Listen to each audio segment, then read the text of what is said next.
So to begin with, are there any questions in particular about the course, the material, the assignments? All right, so in next Monday's session, I was hoping to be able to have a little bit of a show and tell, so to speak, of the first assignment. So if anyone's, wouldn't like their assignment to be shown in front of the class, then they can send me an email and let me know. If someone in particular wants to show theirs, then show me an email and I'll make sure it's there. But I'm going to try to have gone through all of them and kind of see which ones stick out a little and show some of them, depending on the time that we have, how many. Otherwise, we'll just continue on Monday, like in other sessions, to program in 3D, try to expand on the camera a little bit, see if we can add lighting as well, depending a little bit on how much material I can cover today. And then there are just hand-in assignments that we can have assistance on in Monday's session as well. So if there are no particular questions, I'd like to, it's kind of new material now, but also continuing from last week, where we were talking about the camera. We're basically going to talk about the other main component of the camera, which is the projection onto the screen, or the projection onto the camera. How we take our three-dimensional models that we're drawing, that we've kind of positioned and oriented in the world using the model matrix, that we have then positioned and oriented again relative to the camera using the view matrix. So at this point we have our entire world basically defined as it is relative to the camera as the center of the universe, with the camera oriented perpendicular and parallel to the axes. We talked about this a little bit in the last lecture, so you can look that up as well. And the third part is to then take this camera as the center of the universe and basically project our entire 3D model onto it. So we project our model towards it, flattening it out into a two-dimensional image. So we're taking our three-dimensional image and we're flattening it out towards our eyes or towards the camera onto kind of a flat screen. So we're going to look at how can we set up a transformation that we can set up as a matrix transformation as well, as we've done with all the other transformations, that does this. So we simply add a third matrix transformation that does this third part of what the vertex shader does. So, as we've done so many times before, I'm not going to draw the entire pipeline now. We're just going to be looking at the vertex shader here. Vertex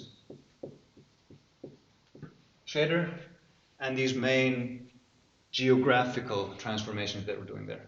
We'll add lighting to the vertex shader as well, and then we'll kind of think about how that fits into the vertex shader and the fragment shader. But for now, we're just going to be looking at how we take our coordinates that are local coordinates that are sent in here, we send them through the model matrix, which gives us global coordinates.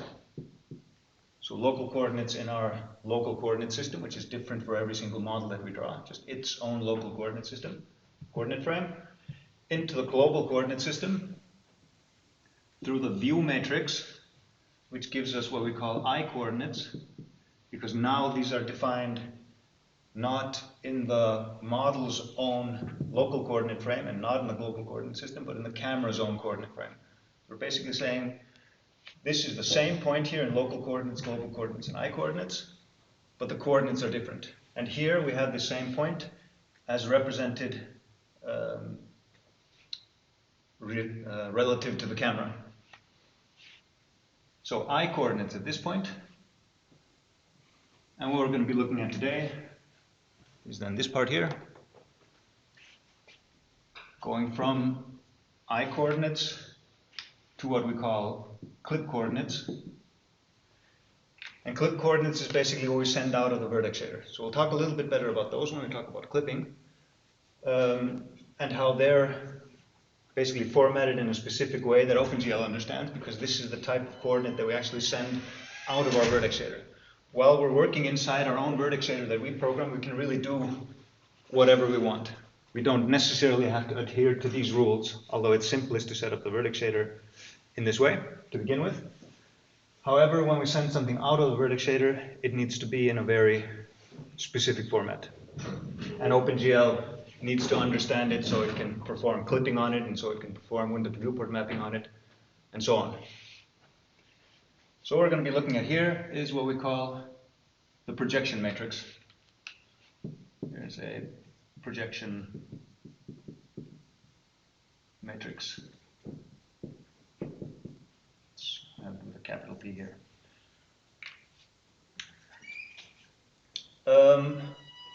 One thing that I want to define at this point,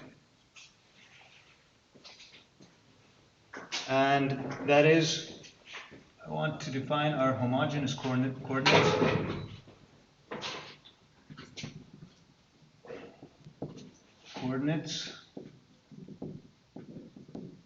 Or I want to expand our definition of our homogeneous coordinates a little bit. So our homogeneous coordinates were basically a vector was x, y, z, 0, and a point was x, y, z, 1. And we simply said, okay, if there's a 1 down here, it's a point. If it's a 0 down here, it's a vector. We had looked at how this works in the matrix transformations. We saw that the translate, or the translation part of the transformation, affected a point because of this 1, but didn't affect a vector because of the 0. That made sense, since we can't really move the location of a vector, only its size and its orientation. So all of this made sense with a 0 and 1. Now, however, we want to say, what about all the other values that could be down here? Is there something that we can do to make sure that if there's another value than 0 and 1, this is still something that we can calculate with? This is still a point or a vector. And this can actually be of use in matrix transformations, especially when we start using nonlinear transformations, in that then we might end up with something other than 1 here. If we transform a point, it might affect this. For now, we always have 0, 0, 0, 1 in the bottom row of our transformation matrix, meaning that this always ends up as a 1. But we can expand on that. So instead, this point here is the same as the point w times x, w times y, w times z, and w. So we basically say we can kind of lengthen or shorten our homogeneous coordinates. We can multiply the homogeneous coordinates with anything, and that value ends up here. But it really represents the same geographical position as if we simply divide the entire thing by w and end up with a 1 here. So this is the actual geographical position. It's only a point, an actual point if there's 1 here. But if there's something else, we have a way to turn it into this. And we'll actually look at now how this isn't just something I'm saying, it's something that actually makes the matrix multiplication possible and gives us an actual expected result. We can set this up like this, or we can say something like px, py, pz, and w equals the actual point px divided by w, py divided by w, pz divided by w, and 1. It's the same thing, one direction or the other. All right, so now we have just a definition here. So at this point, let's leave that up there. Switch a little bit to a empty board here.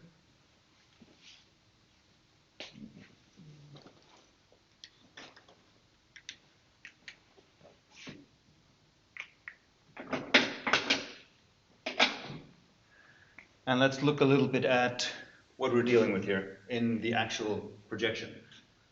So as we said, I am going to draw this coordinate frame here from the side, imagining that I have my y-axis here, and I have my z-axis here. So as I said, we're going to set up this coordinate system here, where the camera is at the center here. So we can just say I equals 0, 0, 0 in this coordinate system. We can say this is also the vector n once it's been transformed into just the regular z-axis. This is also the vector v, which is the up vector on the camera, or the vector that's directly up from the camera. And now we simply want to say, okay, how can I somehow imagine that I have an eye here and it's looking this direction? So this is here.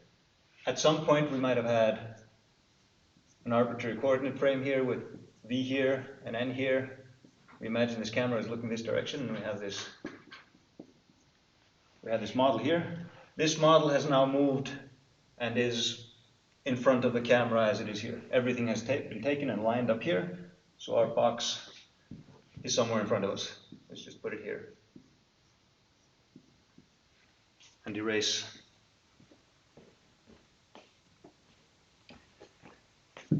this image. Now we're not working in an arbitrary camera coordinate frame, we're working with the camera as the center here. So you can imagine again that the camera, or eye, is kind of here, and it's looking in this direction. So the question is, what values do we need here? What variables and values do we need in order to somehow take this three-dimensional image here and flatten it onto a screen?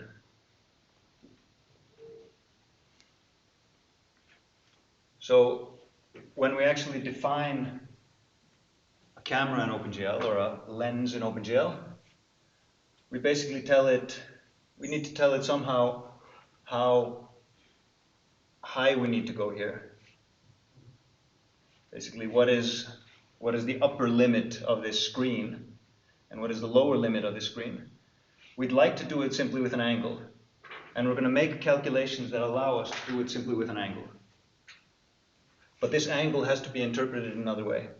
So we need some kind of top here, and we need some kind of bottom here. But this top and bottom doesn't really have any relevance, because right here the top is here. If I'm here, the top is here. If I'm closer, the top is here. So what else do I need to kind of lock in this top and bottom and have it make sense in where this screen actually ends? I kind of need to decide on this imagined vertical line here, which is my imagined position of the screen that I'm projecting onto. And what happens here as well is that I need some kind of end place to project onto. I can't project onto this point because this point is just, it's in one location. If I project things towards this point and right into here, everything ends up in zero. Everything ends up in the same place, so we don't have any image. So we will end up having to clip everything that's closer to the camera than this imagined line. Or we can move this line. We can decide on where it is.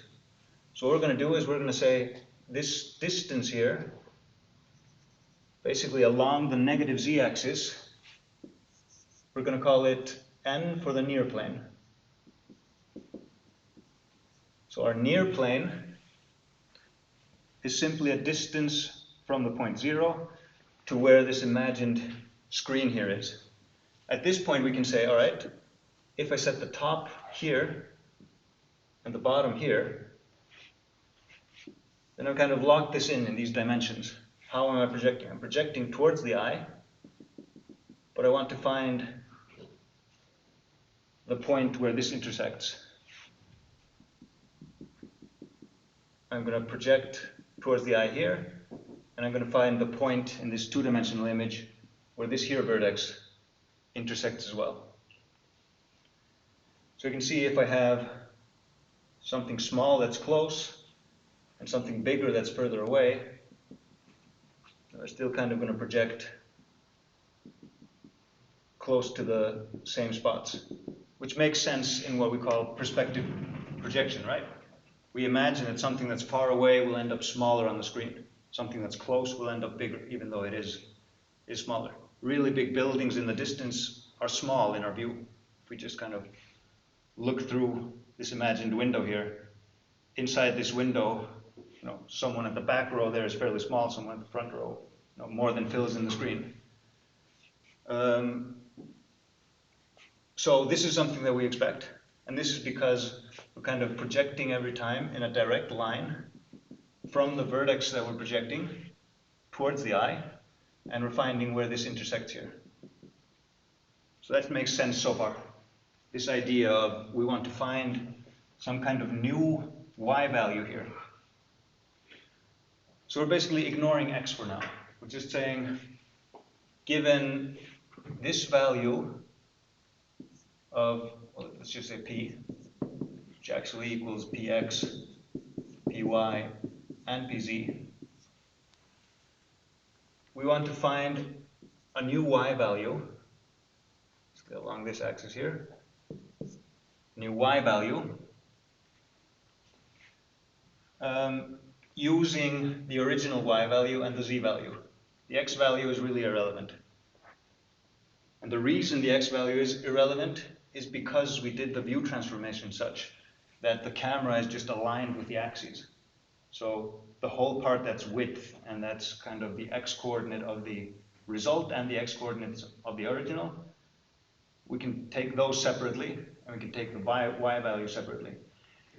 If we instead were to just take an arbitrary camera that looks here in some direction n, you can see that as soon as we start to try to do calculations that take this point and project it onto this plane, we can find this intersecting point, right? We know how to figure out what this plane is, and we have a t-hit, p-hit calculation that we can use to find this point. So we can find this intersecting point, but it would be pretty expensive. So instead, we've taken the camera and put it as the center of the universe, and everything else defined relative to it, every other coordinate defined relative to it. So we can now split into py, pz on the one hand, px, pz on the other hand. Okay, so we know what calculations we need here to find this intersection point, t-hit, p-hit, all of that. Can we, in this image here, find a simpler way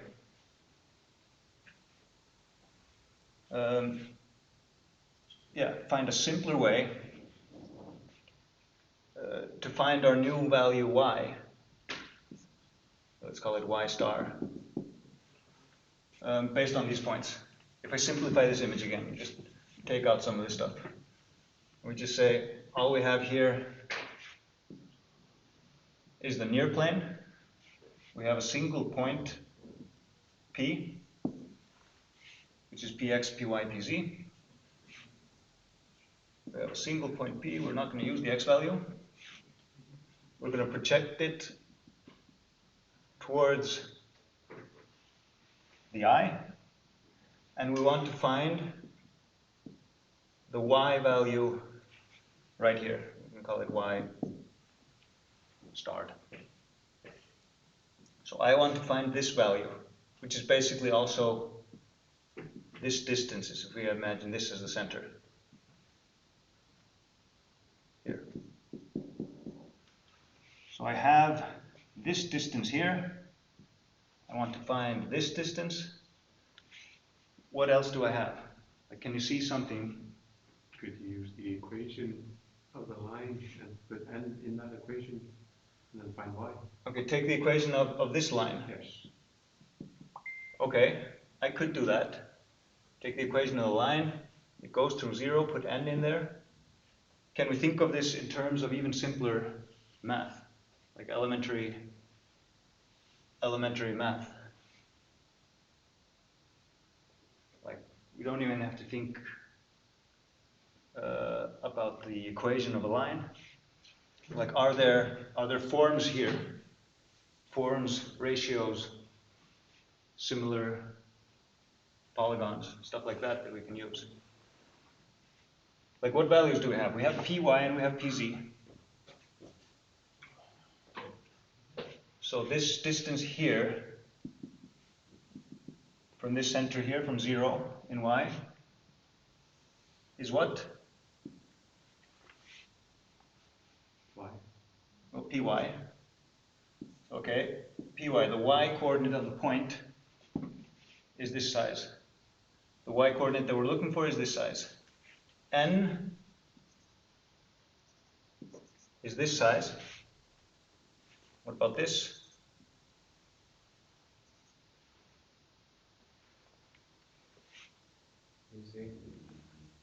PZ or, well, PZ, yes.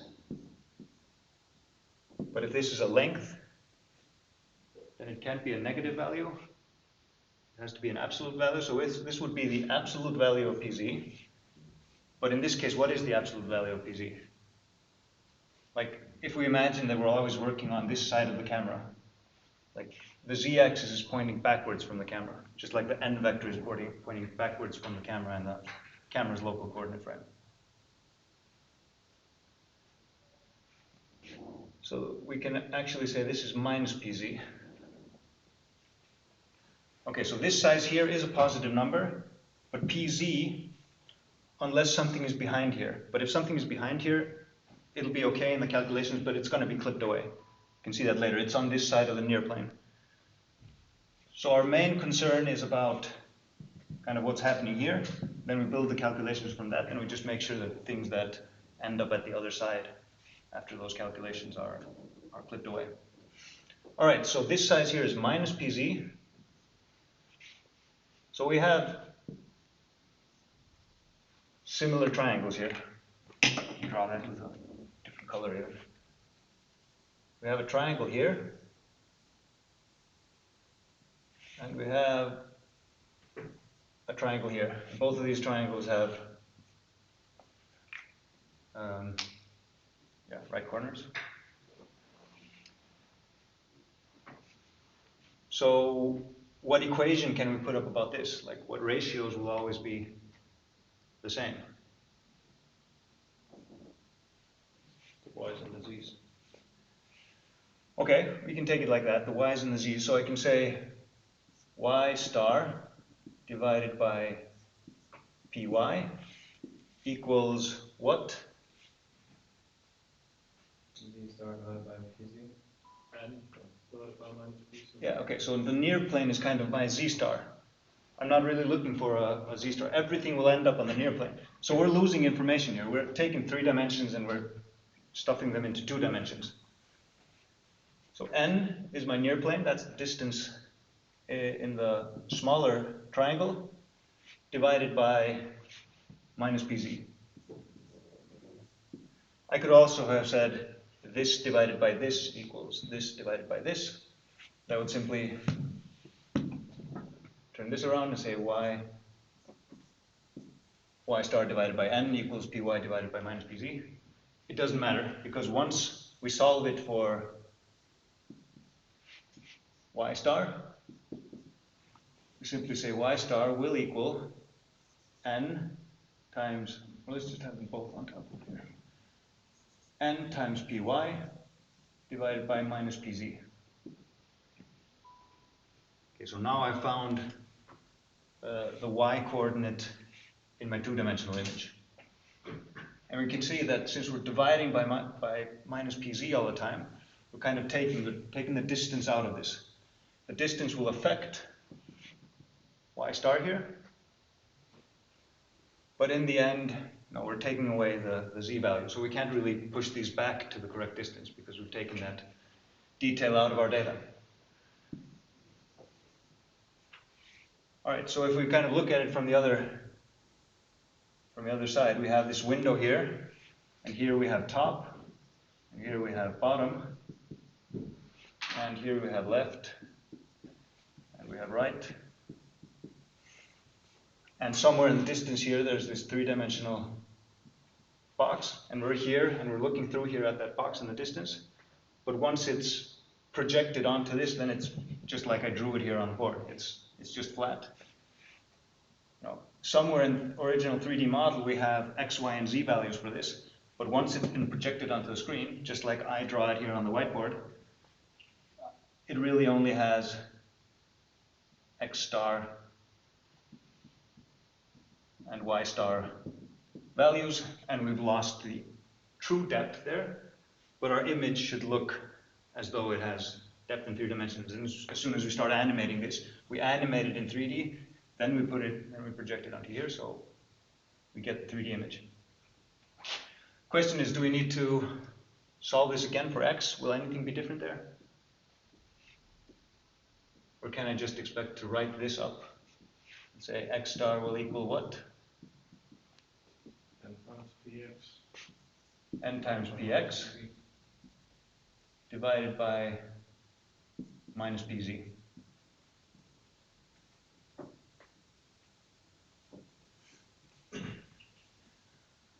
Okay, at this point, can we imagine how a matrix would look that can perform something like this transformation? Like, what are we looking for? If we don't fill in the matrix to begin with, if we just say, I have a matrix and I want to multiply it with what? And what result do I want? Like, look at that and think about it. Like, let's not fill in this now. Let's just fill in this and this. How should this give us the result that we're looking for?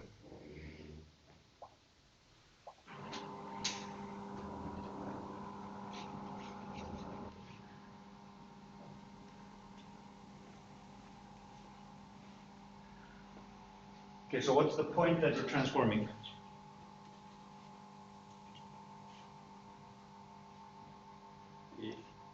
So it's the point P, yes. The point P is the point that we're transforming. It's a 3-dimensional point, and it has the values Px, Py, Pz, and 1, right? Because it's a point. We only project points. We use the vectors in the vertex shader during lighting calculations and stuff like that, but we do those either in global coordinates or we do them in I coordinates. The projection itself, that only happens to positions. So more or less we can imagine we always have this 1 here because we're only working with points in the projection matrix. We use the view matrix and mainly the model matrix to project vectors as well, or we make a specific normal matrix to project the normal. Never mind that. So we have Px, Py, Pz, and 1. And what do we want to come out of this? For now, let's just, this will become a little bit more complicated. But for now, just to get this into this matrix, what are we expecting out? X star, Y star. X star, yes, Y star. We want it to be a point, right? Yeah. Okay, and this doesn't matter. Let's say we just want that to become 0. It's fine. Or it can end up as PZ. Let's just say, you know, it doesn't matter. Okay, so what are these values here? We want this to be n times px divided by minus pz. We want this to be n times py divided by minus pz. This doesn't matter. We want this to be 1. So shall we start with an identity matrix?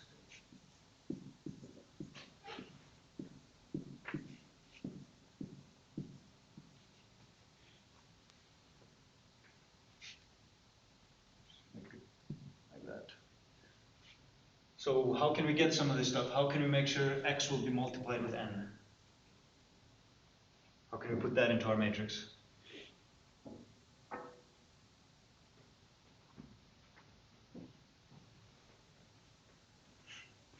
No? Which values do I want to change? I'll hover over this and you'll say stop. Stop. Cool. What do we want to have here? And divided by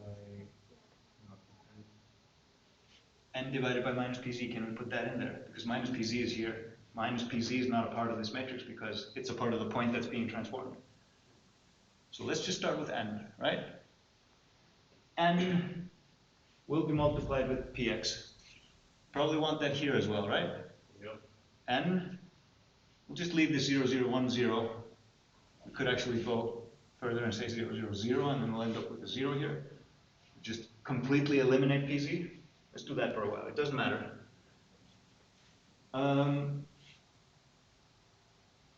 Now the question is,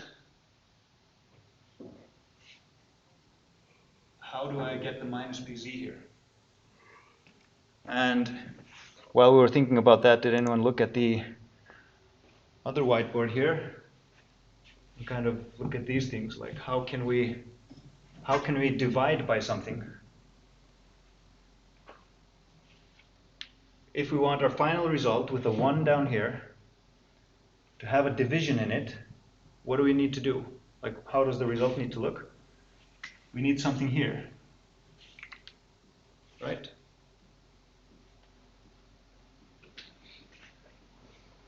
So we need something. So how can I now rewrite this? You can see this is definitely on the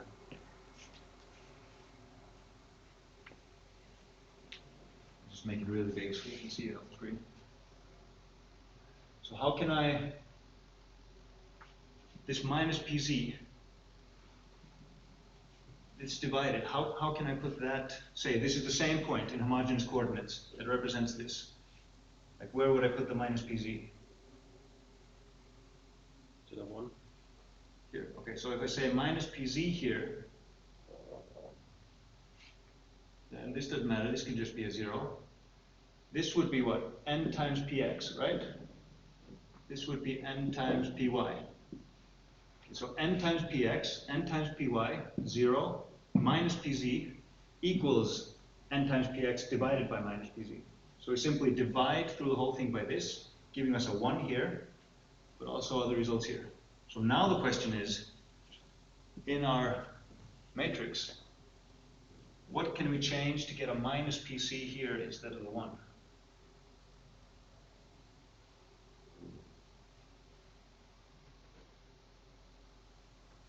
Minus PC instead of the 1 in the other matrix. Here.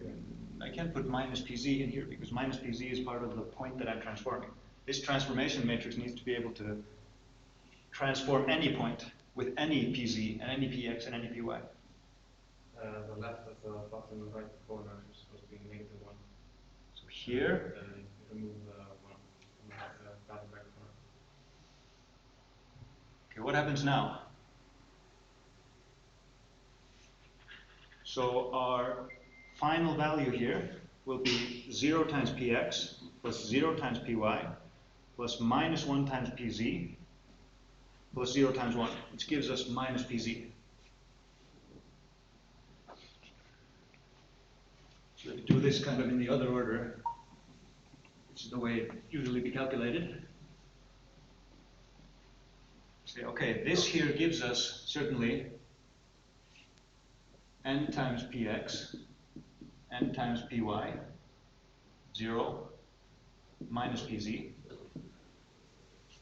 And that, happily enough, gives us n times px divided by minus pz, n times py divided by minus pz, 0 divided by minus pz, and minus pz divided by minus pz, which gives us 1.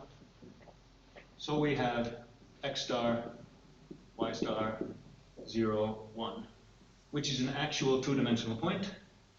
Third dimension doesn't matter.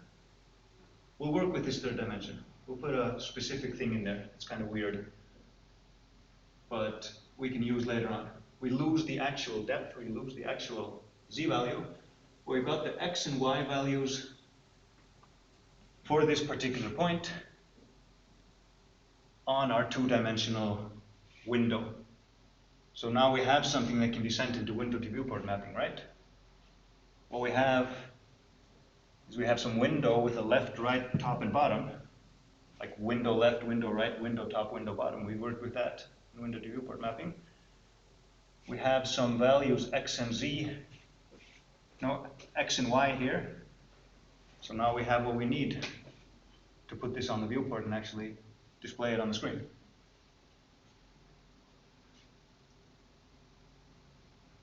Questions regarding this? Does it make sense?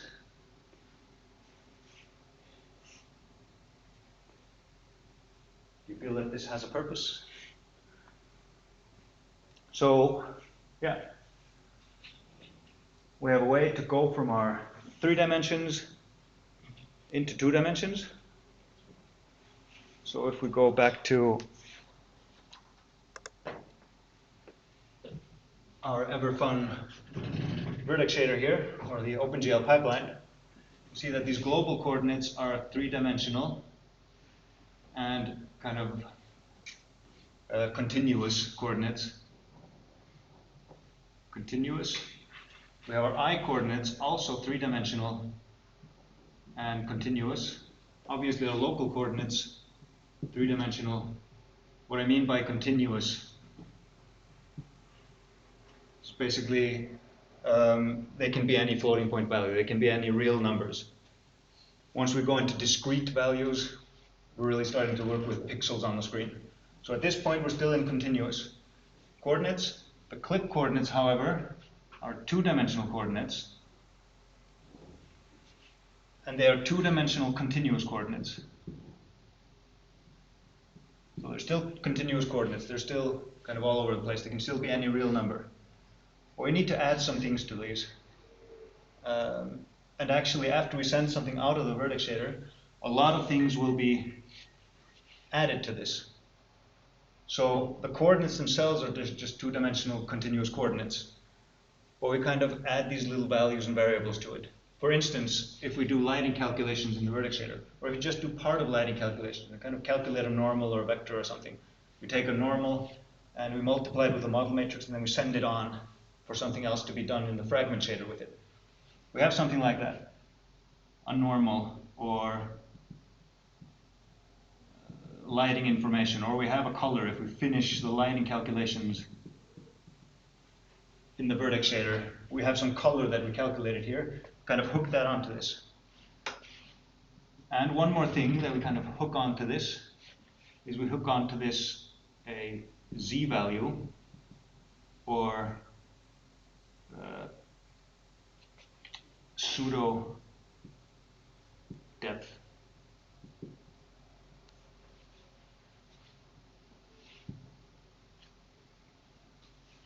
So the idea is that even though we've lost our actual distance, which is the z value, because we've projected everything onto a two-dimensional screen, we want to hang on to the depth just in order to, when we actually run the fragment shader and when we run the rasterization, we want to be able to say, we don't need to calculate exactly, what is further away than something else. The only thing we need to do is that if 2 pixels or 2 colors land in the same pixel, we want to be able to decide which one was closer. It doesn't matter more exact than that. The only thing that matters is we can say, if I'm working with 2 fragments and they end up in the same pixel, I just want some number that can tell me which one is closer. So if I'm drawing the closer one afterwards, I can overwrite the old one. If I'm drawing the one that's further away afterwards, I can discard it and stop calculating with it because there's something closer already there. So we want to kind of retain this idea of a z value a little bit longer.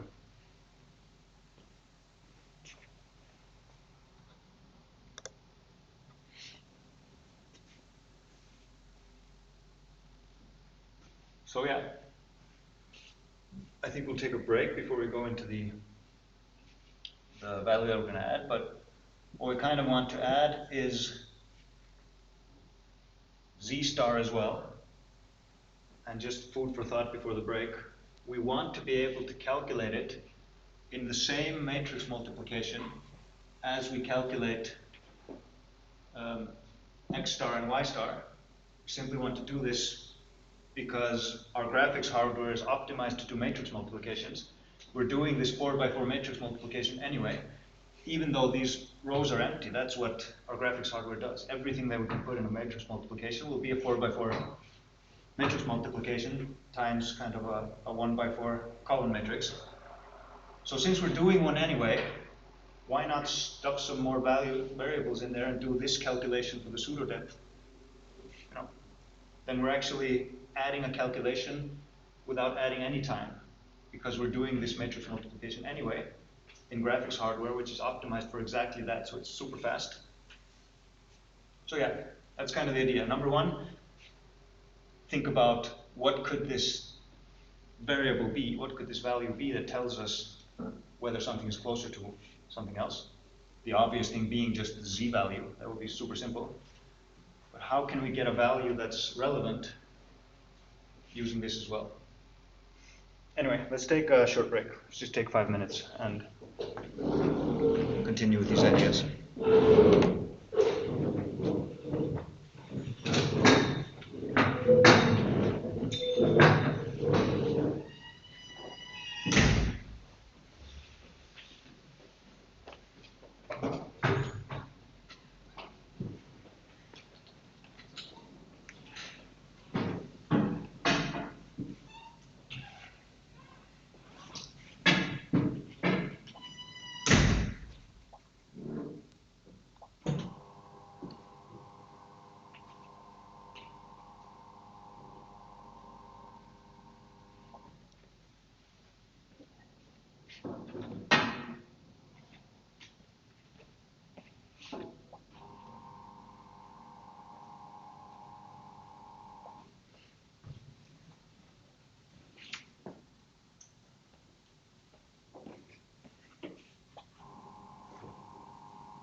All right, I want to start even though not everybody has come back. So any good ideas about how we can change this to get some interesting pseudo depth, or like what this pseudo depth could be? Like, could we do the same thing as for the other ones? Sure. N times pz divided by minus pz. Is that going to give us a lot of granularity and results? It will give you negative n. It's going to give me negative n every single time. Okay, so this is no way to decide. Obviously, we're dividing by minus pz, so we can't use that. We need something else. Okay, so we can't just use n times pz. So we can't just add n here. That's not going to work. But what is important for this? Like, out of the values that we have, x, y, and z, which one of those is most important to tell us how far away from the camera something is? Z. Z, okay, so we still want this to be a function of z. But the function n times pz divided by minus pz is not that function because that doesn't give us anything. What else will this function have to involve? Just because of the way we set this matrix up. We're always going to get minus pz down here. Whatever we get here, we're always going to get minus pz here. Which means that this function is still going to have to be divided by minus pz. Simply because of the way we set this matrix multiplication up. All right. So minus divided by minus pz is going to have to be there. We also want pz to be our main factor to decide how far away something is from the camera. But having pz on top and pz below, not going to give us really that. How can we? Is there some kind of function of z that we can put up here that this will not completely destroy?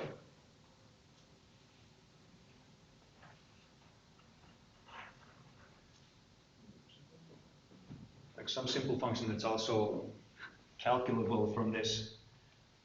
So if I just say, what if I put up some kind of linear function of z on top? I'll just say I have some factor a here times pz, it's not well, plus some factor b. Okay, if I put up a linear function of pz, that's still not just something multiplied by pz as before. This will actually not completely negate pz out of this. So this here will still give us some kind of function. So let's imagine that that's what we're going to do. I'm not going to go through all the math of all of this because it's just going to be a lot of utlässer and stuff, and it'll take all day. However, just trust me with this, that we can set up a linear function here. How do we put this linear function? And by the way, I realize that I haven't put any values in for a and b. A and b are just some random things here.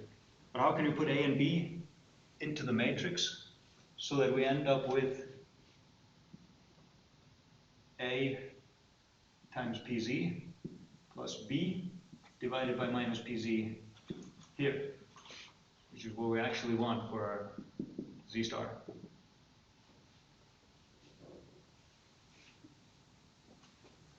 Then I'd like this to be a times pz plus b. So I probably just put a here, which will then be multiplied with pz, and b here.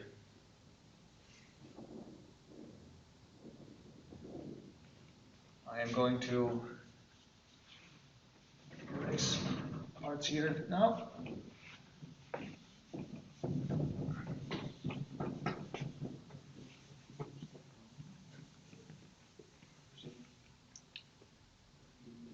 Okay.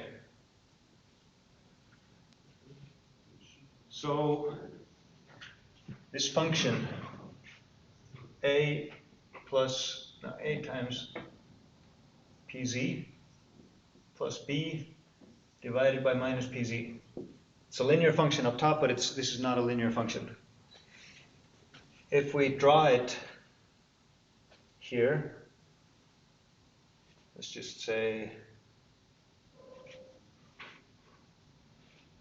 So this is our result, which in this case is then z star on this axis. This axis here would be pz. So for some value of pz, this formula here will yield some value of z star there. So I would like, it's going to look something like this. If I don't put any other values into it, it's going to look something like this. Going to be kind of this type of function. But now I need some values for a and b here. And I'm going to put very specific values into a and b. And I want to set them up such that when pz, we can draw this simple camera here very simply up again. When pz is at the near plane, I want the result to be -1. So I'm just going to say, all right, I want to take my near plane, which I'm clipping at, and I want to say if pz is at the near plane, I want some very specific result, because I want this result to be such that values from -1 to 1 are relevant to me, but values lower than -1 and higher than 1 will be clipped away. They're either too close or too far away.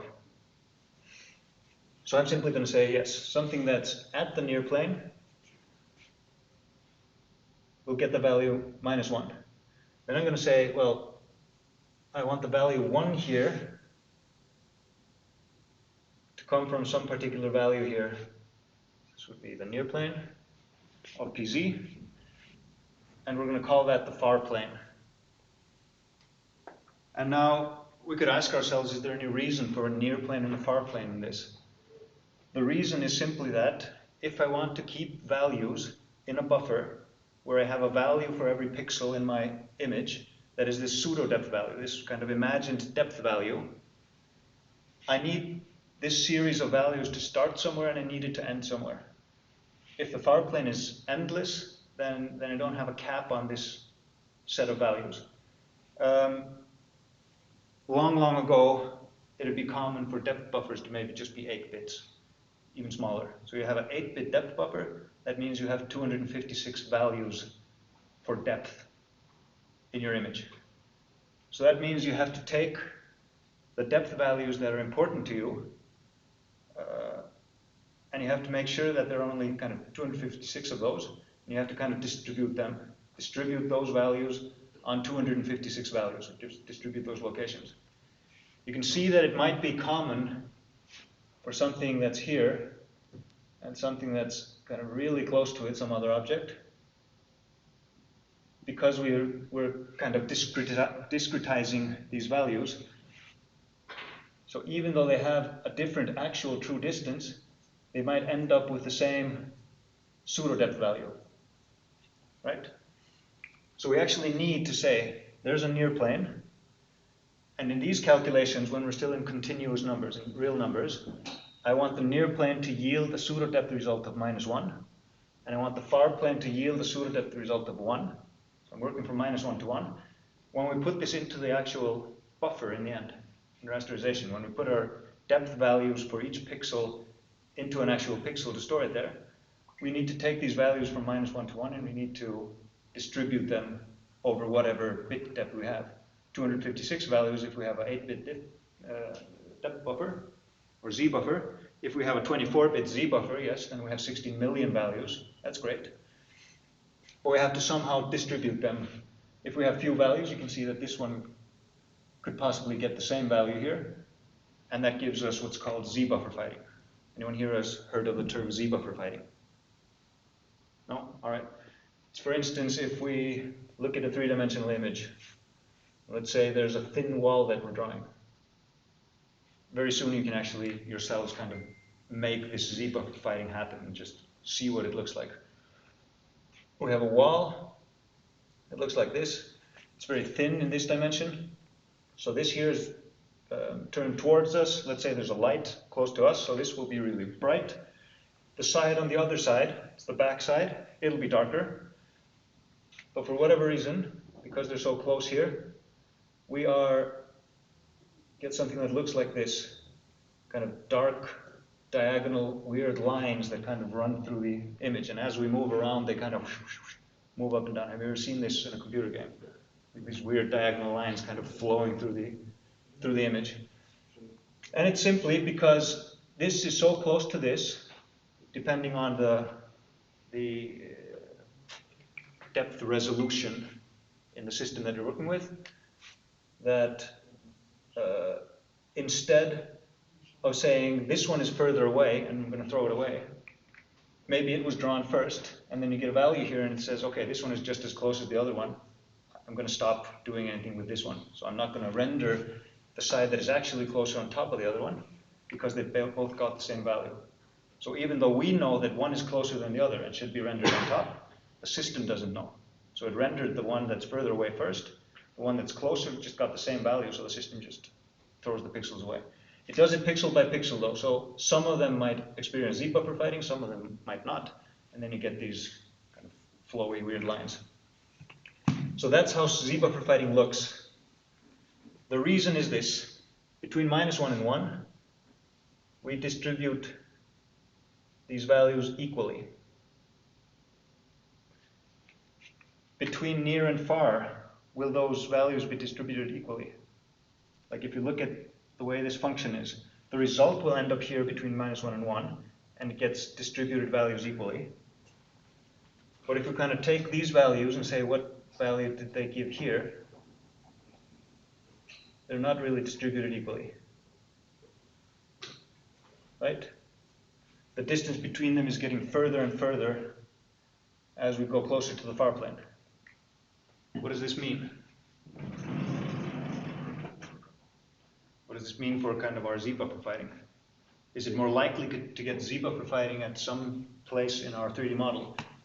Let's say far away? Yep. Okay, so I have a camera here, I'm looking here, I have a near plane, I have a far plane, I'm drawing something in the distance here, walls close to each other, I'm drawing something up here, super close to each other. I really don't want z-buffer fighting here because this is probably what my user is looking at. This is what my player is working with right now. Further away though, might be okay. I probably don't want z-buffer fighting at all, but it's more okay further away. So we got a function that not only yields the result -1 on the near plane and 1 on the far plane, we have got a function that yields more values closer to the near plane, which is in the end closer to the camera, and fewer values closer to the far plane, which is further away from the camera. So we're using as much of our z-buffer, or our pseudo-depth buffer, our pseudo-depth values, as many as we can, right next to the near plane. What does this tell me about how I should design a program? Let's say I have a camera here, I haven't decided on where my near plane is, just decided on kind of how big this camera is.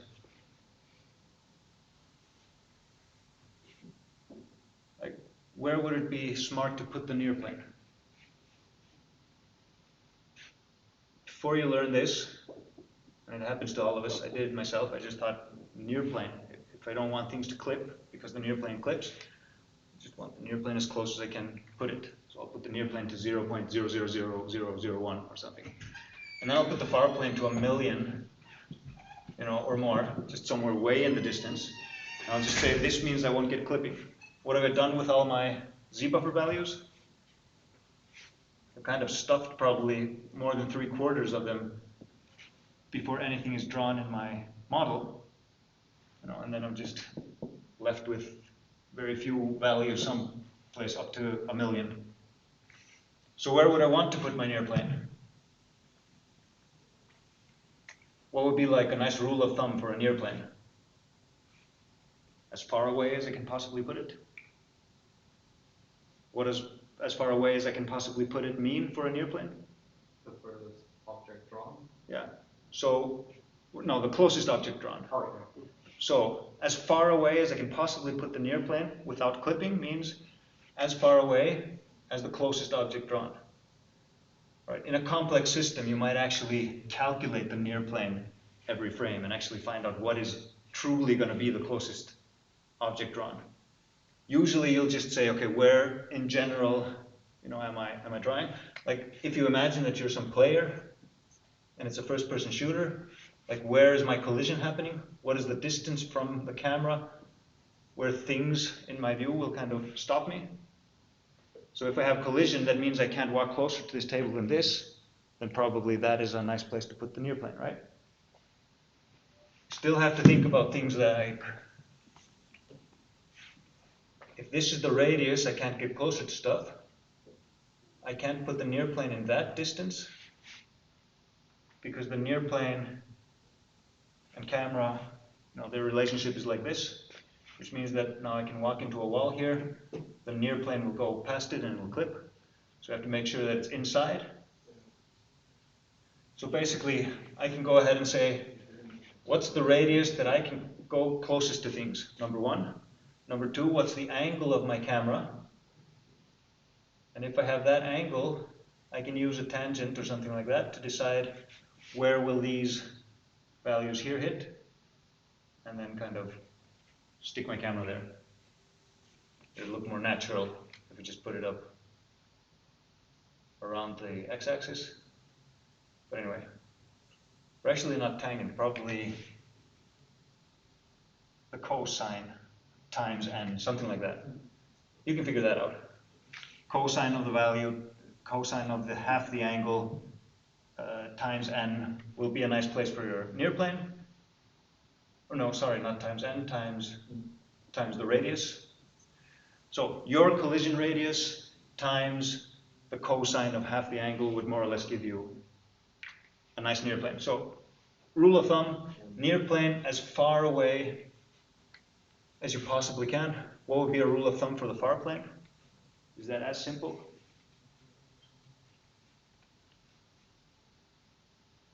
Would I just say as close as I possibly can without clipping anything? As close as my furthest object away?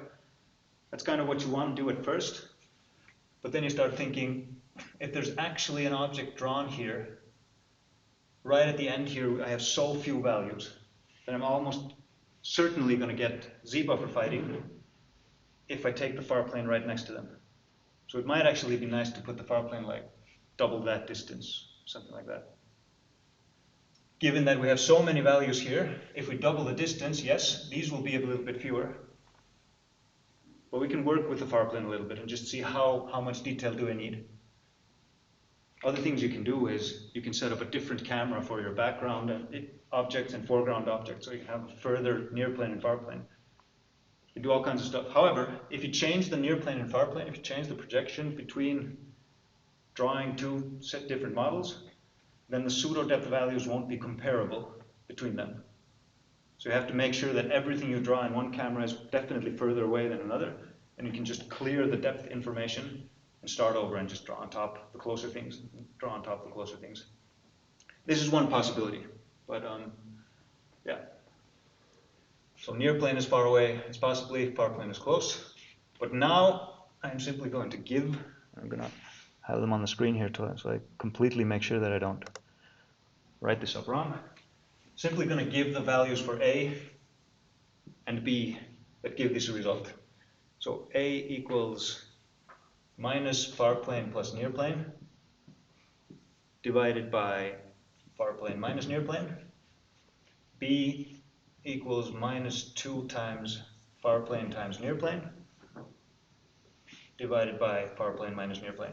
All right, so if we simply say A is this, B is this, then we will get a result that gives us the value minus 1 on the near plane, 1 on the far plane, and so we can stick them in here. We can simply go ahead and say, all right, instead of A and B here, I'm going to put minus F plus N divided by F minus N. You can also put the minus outside, just say minus F plus N, F minus N. And here we can say minus 2Fn divided by F minus N. now that we have this nice idea, I would say, wait a minute, if I can optimize my clipping algorithm so that instead of my clipping algorithm taking any near and far, it just always takes -1 and 1.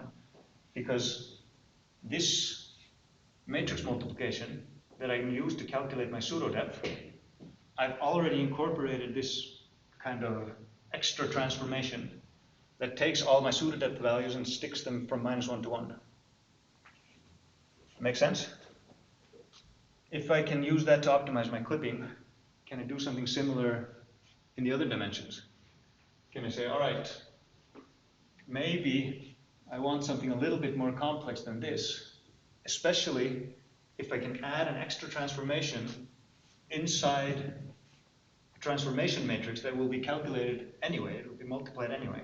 I'm not adding any calculations, except maybe a calculation at the beginning of the frame, just making these numbers.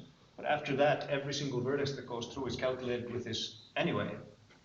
So if I just change these numbers to other numbers that give me more transformations in one, does that make sense? The more transformations I can stuff into a single matrix and then do one matrix multiplication per vertex, the better, obviously. So can I do the same? Can I say, wait a minute, I want to, let's just switch here over to the other side. These clip coordinates here, they're going into some algorithm called clipping. Can I go ahead and say, hey, I can optimize my clipping algorithm so that instead of comparing things, that's what a clipping algorithm does. It basically says, I have some left, right, I have some bottom, I have some top. And if you have things that stick out, I compare them to top, I compare them to bottom, left, right, and I see if they're sticking out and I find new values here. So I basically cut away everything that's outside. If I have a line here, ends here, it'll cut away the rest. So if I can optimize my clipping algorithm, so instead of sending variable values for left, right, bottom, and top, I can just program my clipping algorithm on the hardware using always the values -1 and 1. Would that help me? Would that make anything worse? Because right here I have a window left, right, bottom, top. And in the end, I'm going to do the window to viewport transformation from that window to the viewport anyway. Couldn't I just as well say, well, if left is always -1 and right is always 1, bottom is always -1, top is always 1. And this doesn't even need to be like this in anything that me as a programmer use. It's just in the hardware. The hardware is just optimized to do these calculations always from -1 to 1. So then the question is, can I change something here? Well, yes. Yes, I can, because... Can you forget to change the camera back? Sorry? Can you forget to change the camera? Oh, thank you.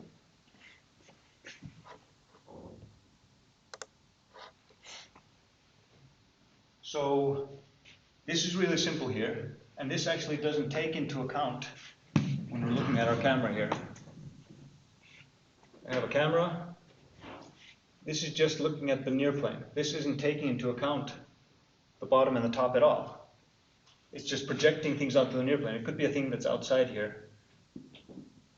Then after if we do these calculations, these simple calculations here, then we're going to have to do the window to viewport mapping and the clipping using left, right, bottom, and top that we define. What we can do in here is we can say, I'm going to put specific values in here. And again, I'll just write these values up to make sure that they're correct. But the only idea that we're doing here is we're basically taking the window and we're just scaling it either up or down to -1 to 1. So if left is -5 and right is 5, then I get it to -1 to 1 simply by dividing by the width, dividing by 5, right? So that just stuffs it in there. So nicely enough, I can go ahead and I can say, if I do right minus left here, and n, and actually 2 times n here, because n divided by right minus left will take it from the width, which is 10, and stick it into a width of 1, but I actually want it into a width of 2, right? From minus 1 to 1 is a width of 2. So 2 times n divided by right minus left, fine. 2 times n divided by top minus bottom. But there's one thing that this doesn't take into account. And that's the fact that I actually might want a camera where bottom is not necessarily equal to minus top. Like a skewed camera. Why would I want that? I don't know. But we want to have the possibility. No, actually, possible uses for this is things like mirrors. Like if you have a side mirror, you want to make sure that what is projected onto the mirror in a separate image is not projected as if that's a TV screen or a camera looking forward from the mirror or backward from the mirror. It needs to be, if we draw this plane of the mirror up like this, and this is where the mirror is, I'm looking at it from this side. So in order to do this mirror, I'd probably set up a camera that takes the plane of the mirror, reflects myself over it, looks through the mirror, and then I have to set left and right here. So my camera is projecting onto this as the near plane, right? Some three-dimensional thing is projected onto here, but I'm not taking the center of it. I'm taking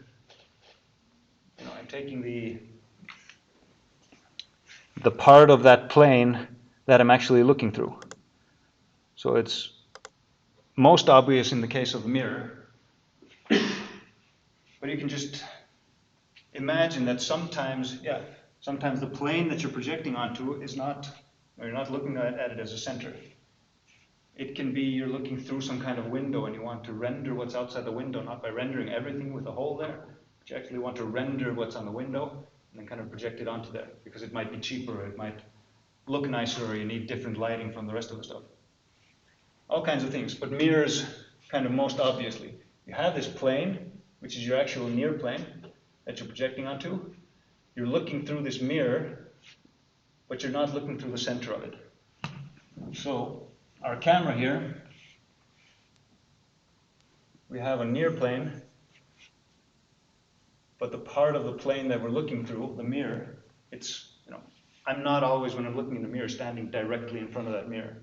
Sometimes I'm standing here and the mirror's there and I see things that are way over there. So doing this kind of things, yes, we do want to be able to have a bottom that's not just minus top. We don't always have symmetrical cameras or symmetrical views. So we could do that in our original calculations. Then we just calculate y and x like this, and then we just do window to viewport mapping and clipping with top and bottom that weren't necessarily symmetrical. We need to be able to put this in here as well. So, sorry, I just want to make sure everything is correct the first time around. So this is kind of a translation. This is a scale. This is a translation. However, since we have this nonlinear transformation here overall, kind of ends up in a different place than usual. We basically have right plus left divided by right minus left. We have top plus bottom divided by top minus bottom. And there's a kind of short slide lecture on this as well, and all the slides in that have this information. You can look at the slides and also the formula sheets and just see these. But the idea with this is that now this isn't as simple as exactly these calculations here. They become a little bit more complex. But what we get out is for x and y, we get our values as projected onto this two-dimensional plane. However, we get them also translated and scaled such that for whatever was supposed to be at the left edge, we get the value -1. for anything that was at the right edge, we get the value 1. For everything that would have been exactly on the bottom, we get the value -1. For everything that was exactly on the top of that kind of window that we're looking through the plane on, the near plane, we get the value 1. So we have this near plane that is in a specific distance. Anything that has that exact distance and kind of lies on the near plane gets the pseudo-depth value -1. Anything that's right on the far plane gets the pseudo-depth value 1. So everything that won't be clipped away will be packed within this kind of cube going from -1 to 1 in all dimensions. That doesn't mean we won't get values that are outside of that. Because when we're actually doing this, we can have a camera here, want this camera to look here, but we'll draw things that are here, we'll draw things that are behind the camera. Things will be rendered. But afterwards, everything that was inside this viewing frustum here will end up on screen. Anything that was outside the viewing frustum will be clipped away. So what we end up with is this basically 1 or 2 by 2 by 2 cube here, -1, 1, -1, 1. And everything inside this cube is what we're interested in and what will end up actually being rendered onto the screen and not clipped away. All right, so this is our projection matrix. Projection matrix that does all of this for us. If we have a symmetrical camera, then these values here will simply become 0. And by far most of the time we have a symmetrical camera. We have a camera that has right and it has left equals minus right. It has top and it has bottom equals minus top. And we have 15 minutes left. Questions? So by changing f, are we essentially changing the draw distance of the frame? By changing f, well, we're changing how far away something will be drawn without being clipped away. So if you experiment with the near plane and the far plane, number one, you can make z-buffer fighting by making the near plane tiny and the far plane really far away. You can also take the far plane closer and just see how things just kind of disappear in the distance little by little as you back away from things. It's just fun. You have to kind of experience it. We'll do that Monday. Do it in the session and get proper view on this. But yes, essentially,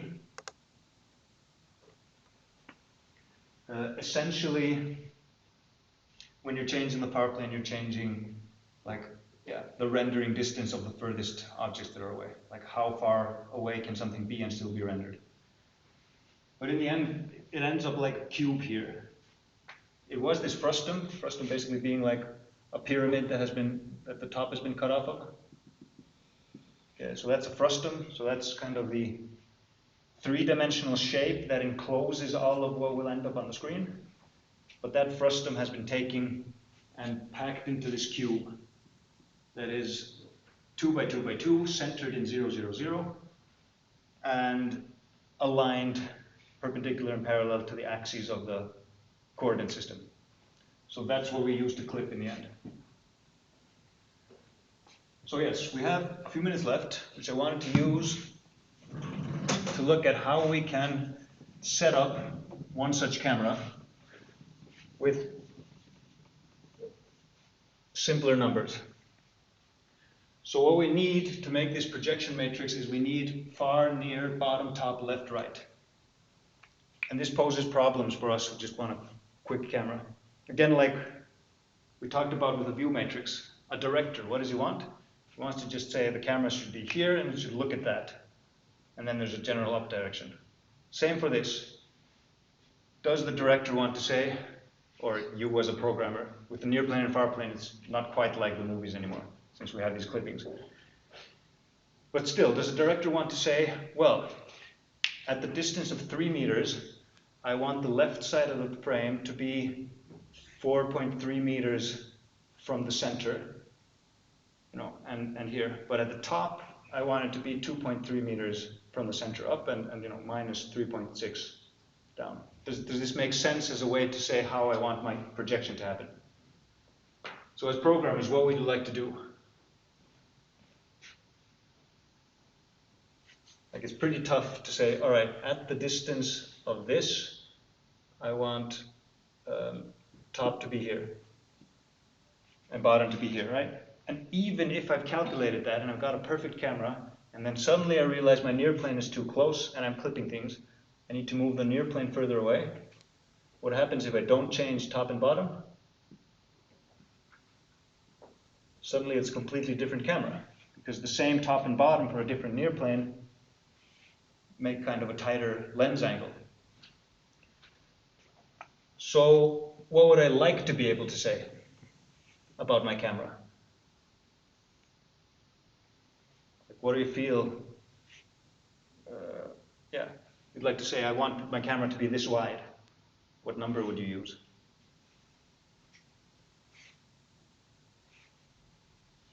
Like, do we need a distance? Do we need an angle? An angle would be nice, right? To just say, this is supposed to be the width of the lens. That seems like something that you can change nicely and should be independent of other things. What about if this is the angle up and down, like this? What should the angle to the sides be? Do I want to have to say both angles? What would be more normal for me to describe the difference between how high it should be and how wide it should be? Ratio. So I'd like to just put in a ratio. I'd like to just say, all right, if this is x, this here is x times some aspect ratio. So I just want the aspect ratio of the screen that I'm projecting onto. That makes more sense. All right, so if I say I have an angle, and that's the angle in the y dimension. Then I have an aspect ratio, which is how much do I have to multiply top and bottom with to get left and right. So I want a field of view. I want an aspect ratio. What else do I need, though, to set up this three-dimensional camera? To set this up? I need near and far. We need to just set that. Since we're not working in reality, but in computers, for reasons that we already talked about, that we can't really distribute over endlessness. We need to say it stops here. We can't project into nothingness, number one, and we need our values for the pseudo depth to start somewhere and end somewhere, so we can actually discretize them onto the depth resolution that we have. So we need a near plane, we need a far plane, we need an angle, and we need an aspect ratio.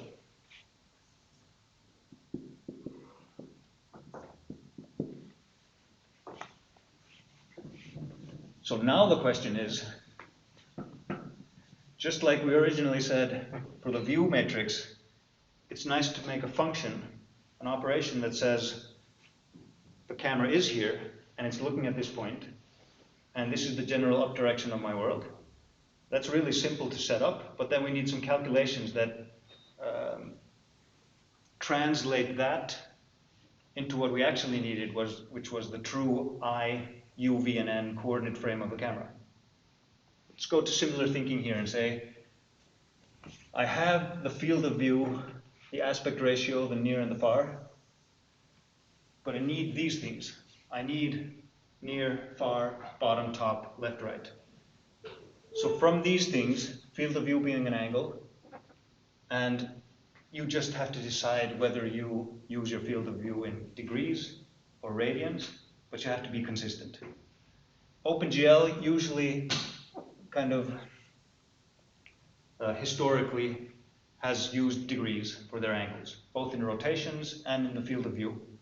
However, that means that anytime you calculate with it and you're using the cosine sign built in Python or in C++ or anything, you always have to change from degrees into radians or from radians into degrees if you're working with your code and the built-in trigonometry functions and working with OpenGL. So what I've done kind of now, when I can just calculate my own vertex shader or program my own vertex shader, is I've just stuck to radians throughout. But you have to be consistent in that. So the field of view has to be, let's imagine that it's radians, and then we can just take trigonometric functions of it directly. If you have this in degrees, you have to always first multiply with pi and divide by 180. Anyway, all right, so again, back to this.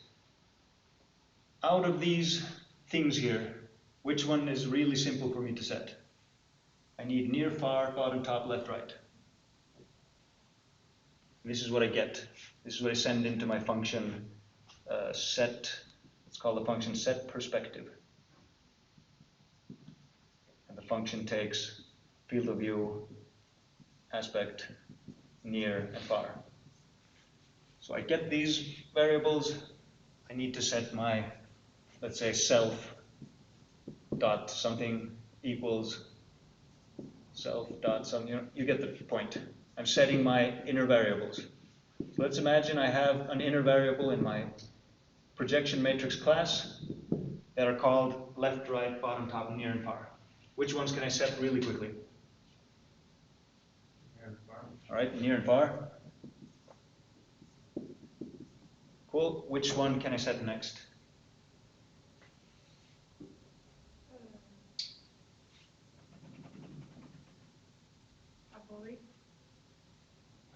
I have FOV, an aspect. I have these. I need to set top, bottom, left, and right.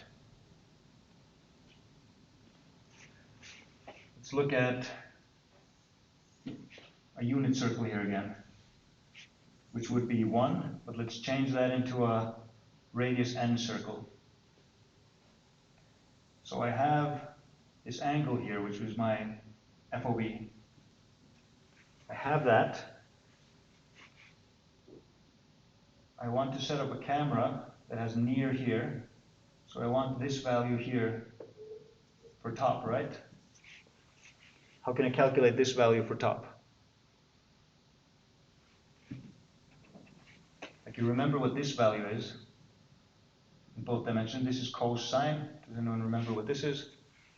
Like, if you have a 1 distance, let's again make this just a unit circle. So 1 distance. What would that equal? Some function of the angle. Tangent. Basically, if we have a tangent plane here on this unit circle, or tangent line, where this here intersects it, will give us the y value of the tangent. So this point here is 1 comma tangent. It has the same direction as cos comma sine. All right, so top equals the tangent of what?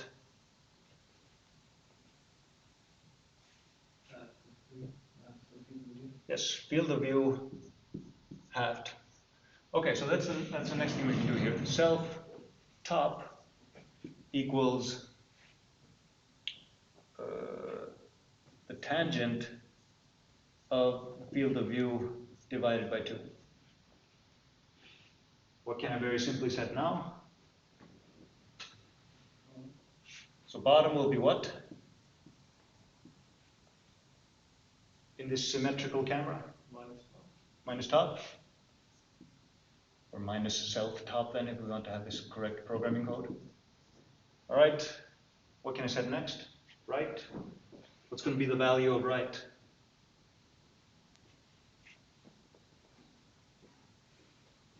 I have this near plane. I decided where the top is, depending on this angle. But then, yeah, so it's the aspect ratio. How much wider is this screen than its height? So self right. I'm going to skip this whole self thing here. Just call it minus top, it's simpler. And this will simply be top times the aspect ratio. Cool? And left will be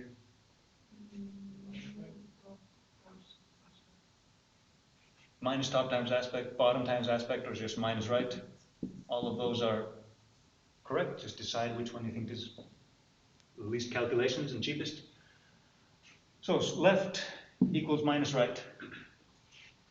So now I should be able to program this. I can make a function It allows me to just send in this angle and aspect and near and far, which are really simple things to grasp. I send them in, I make these calculations here. Then whenever my program says I'm ready to get a new projection matrix, I'm ready to send the projection matrix into the shader, I need to give it a matrix. Then I need to have stored these things, and I simply have to make this matrix with these calculations. In a very simple program, this might actually happen once for the entire program. It just might happen at the beginning, and then you just always use the same camera.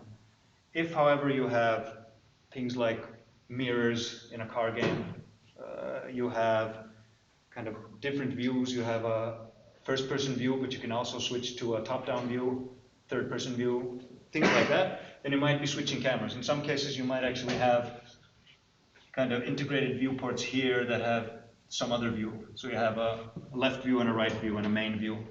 So you might be switching between this, but you're switching between this fairly seldom. And then you draw your kind of entire model into the same camera. So the questions regarding this, I ended up using the whole time now to do this, which is okay. I'll try to talk about lighting a little bit Monday, but otherwise we'll just do it in a separate session. That's cool.